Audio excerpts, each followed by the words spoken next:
Let me ask you, if you have a corporation, don't you have a procedure for hiring people for specific positions? Yes, you do. You have a PR person who knows the details of that particular job very well. And they're trained to ask very intense, precise questions to see if the person is qualified.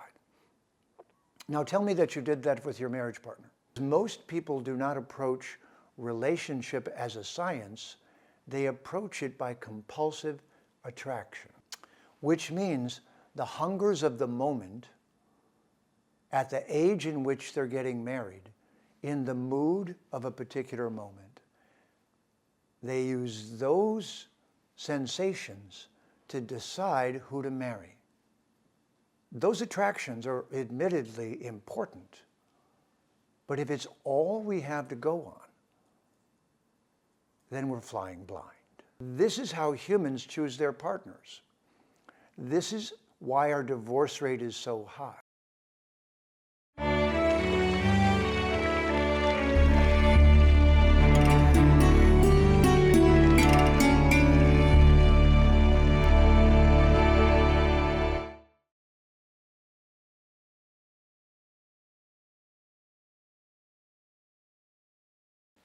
Namaste, and welcome to Vedic Vidya. My name is Jeffrey Armstrong, Govinda Rishi. Vedic Vidya is available exclusively on Citti Media English channel on Sunday nights at 7 p.m. IST. Our topic tonight is why the divorce rates are so high and the Vedic secrets of compatibility, or how to successfully choose partners in both marriage and business. This subject touches all of us human beings where we live. You wouldn't at first necessarily think that it's a question of your cosmological worldview. So I want to bring to your attention the first thing is that if we are indeed the Atma, the immortal being, which is what the Vedic literature says top to bottom, no disagreement upon that whatsoever.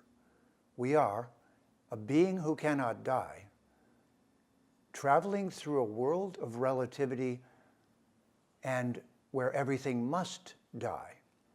We're only here for a certain time period, and we don't know how long.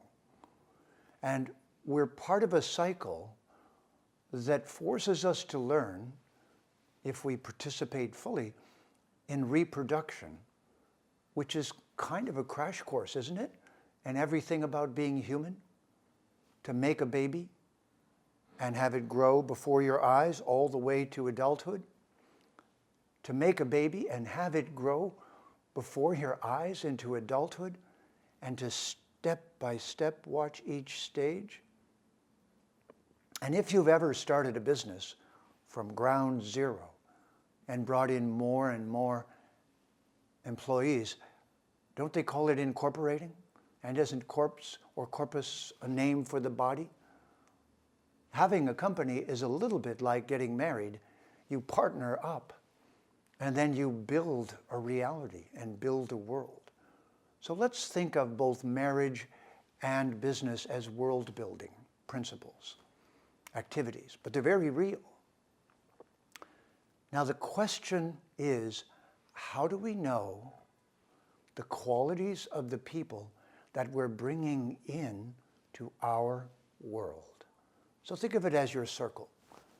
Wherever you're sitting, extend your hands and see that to where the tips of your fingers are, and now move them around. That's your circle.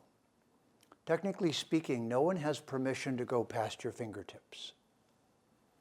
If you're minding your business, then no one has permission to go into your circle. But what is marriage? It is it not, an attempt to stabilize the process of reproduction? And what is a corporation? Is it not an attempt to stabilize and harness a process of producing the necessary ingredients of life? What is agriculture, if not the same thing? planting in a field and watching it grow and tending it all the way through. So there must be some secret about we humans that makes this more complicated. So let me ask you, what is it that most humans feel that draws them to another human being? Can you put a name on it? Do they study them extensively? Do they study their whole past and do they get their gene code done and study them scientifically and all the variables? Or what is the saying we use? Do they fall in love? So what if the question is, will you rise or fall in love?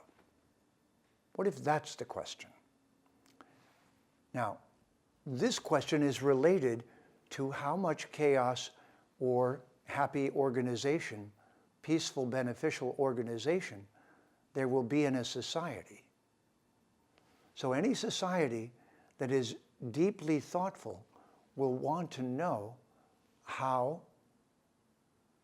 you decide to build a permanent relationship with someone else, because you're bringing two beings together, two bodies together, two minds together.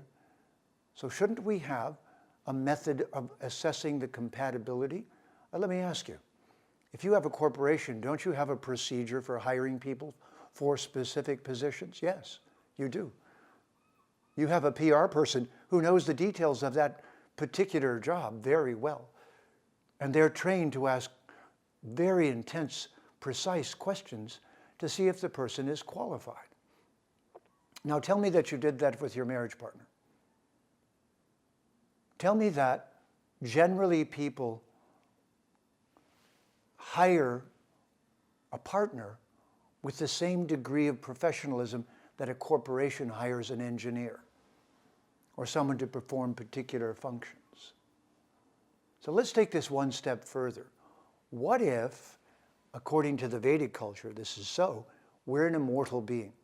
We're on a long journey of learning, and each life we acquire a different set of skills, and we have trailing along behind us the cause and effect that we created in our previous lives.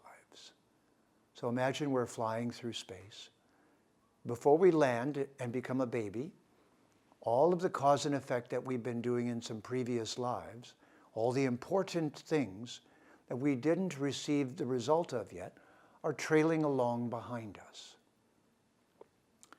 This is the view of the Vedic civilization.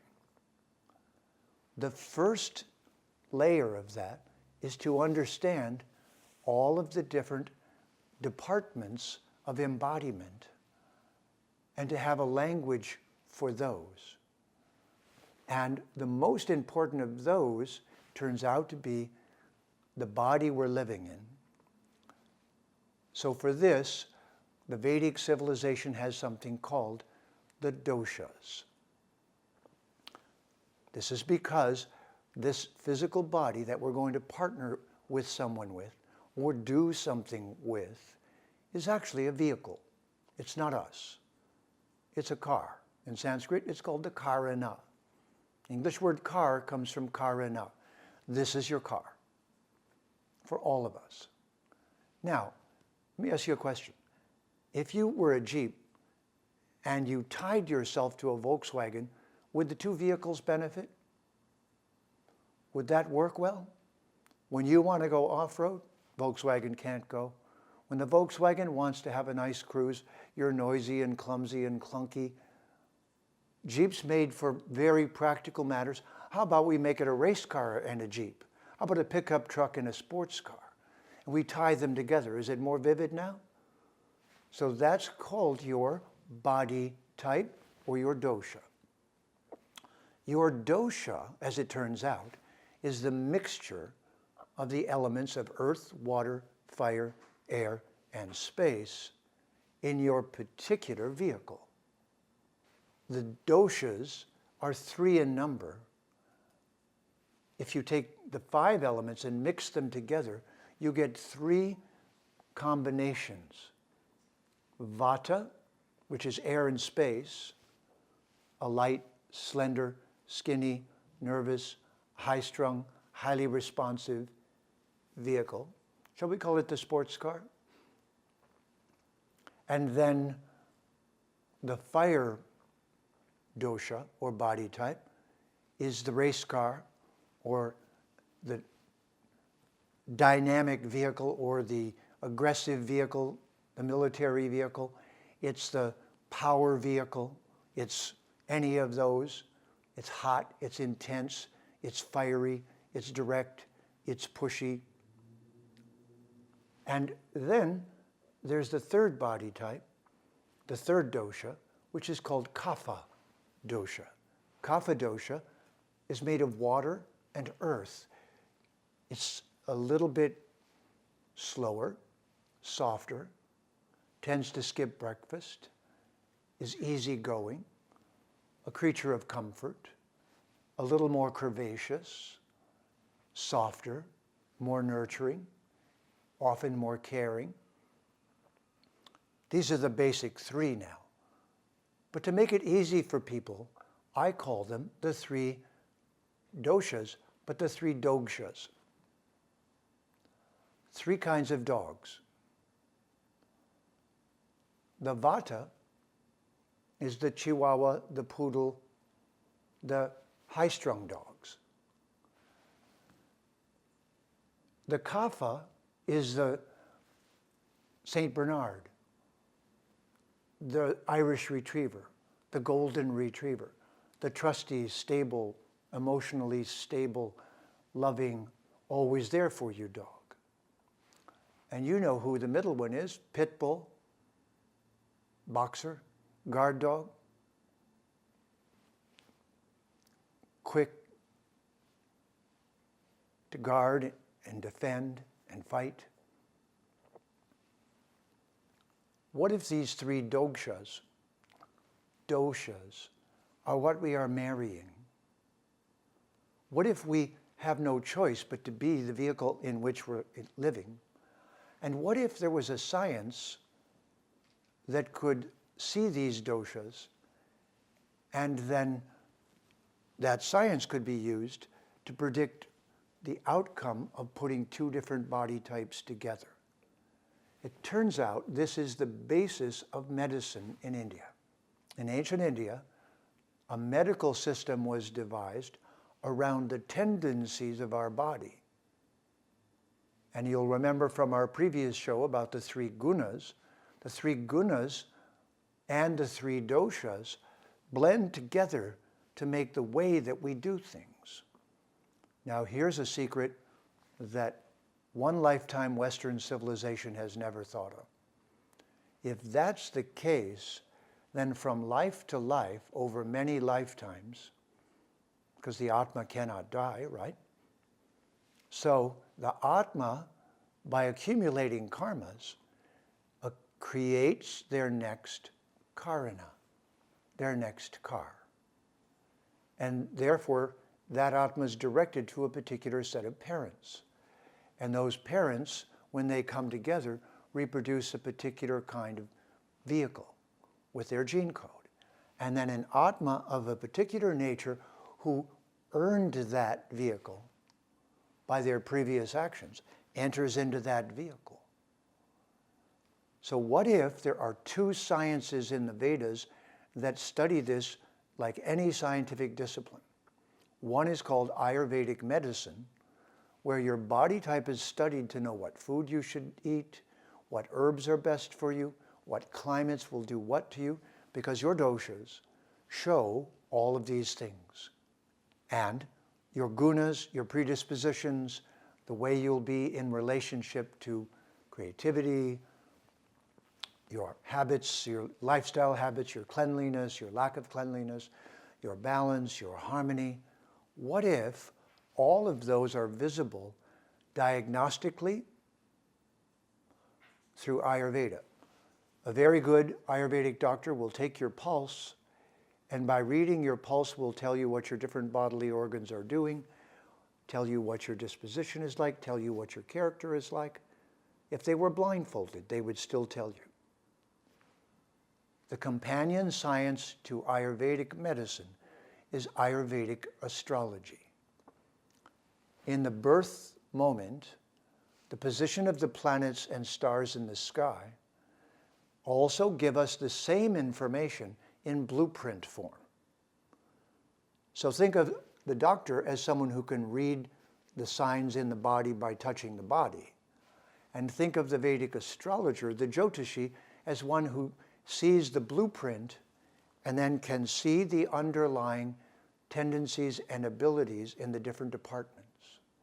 I teach a relationship seminar called the Ultimate Relationship Seminar, based upon these Vedic principles. And in that seminar, we have a saying that in order to learn to drive a car, you have to go to driver's training for at least 8 weeks. How long do you have to get training to get a marriage license? So you can get a driver's license in 6 to 8 weeks. You can get a marriage license in 10 minutes. Now here's the problem. Because most people do not approach relationship as a science, they approach it by compulsive attraction, which means the hungers of the moment at the age in which they're getting married, in the mood of a particular moment. They use those sensations to decide who to marry. Those attractions are admittedly important, but if it's all we have to go on, then we're flying blind. One of the amazing truths of the Vedic civilization is that we're all on a long journey of learning. We're all here in the realm of matter to learn from life to life and grow and experience. But to understand that from our past, we create a vehicle in a particular way for the particular lifetime. If that's understood, then we get the most out of it. Let me ask you a question. If you bought a Lamborghini, some kind of amazing car like that, and it broke down out in the country near a country auto garage, and the mechanic came out in coveralls and had a wrench in his hand, and you say, my car broke down, and have you ever worked on a Lamborghini? And the mechanic says, no, hell, that doesn't matter. I work on any kind of cars. Cars are all the same. How would you feel? Would you feel confident that that person would do what's necessary with your Lamborghini? I don't think so. I think you'd say, maybe I'll look for another mechanic. This is how humans choose their partners. This is why our divorce rate is so high. We are flying blind, and what blinds Western civilization is its lack of recognition of this life-to-life process and of the sciences that give us insight into what it is that we're all carrying with us. And I'll end with this, my friends. Not too long ago in India, a group of scientists were doing research on genetics and cancer. They were looking at the DNA of groups of people and seeing if those bodies with that DNA would respond favorably to medicines for cancer. And it turns out that there were 3 groups of persons. They did a blind sample of 1,000 people, and when it was finished, there were 3 groups of responses via bodily enzyme produced from DNA to the cancer medication. And yes, they were skinny, nervous and high-strung, medium-build, muscular, intense and direct, and curvaceous, loving, soft, and round. They were Vata, Pitta, and Kapha. This means that a geneticist can predict your Ayurvedic body type, the way your body actually looks, just from the genetic information. It means An Ayurvedic doctor can predict your DNA from seeing your Ayurvedic body type, and it means that a Vedic astrologer can predict both of those from your horoscope. These sciences that have been disregarded in the West are the secret treasures of the Vedic culture and of Vedic Vidya. Vedic Vidya means shining the light of truth. Tune in to Vedic Vidya on the Citti Media English channel Sunday nights at 7 p.m. IST. My name is Kavindra Rishi, Jeffrey Armstrong. See you next time. And have a Namas day. Please remember to subscribe to us and switch on the notifications for this channel. For our other social media links, more content, and to support our work, please visit citti.net. Dhanyavad. Namaskar.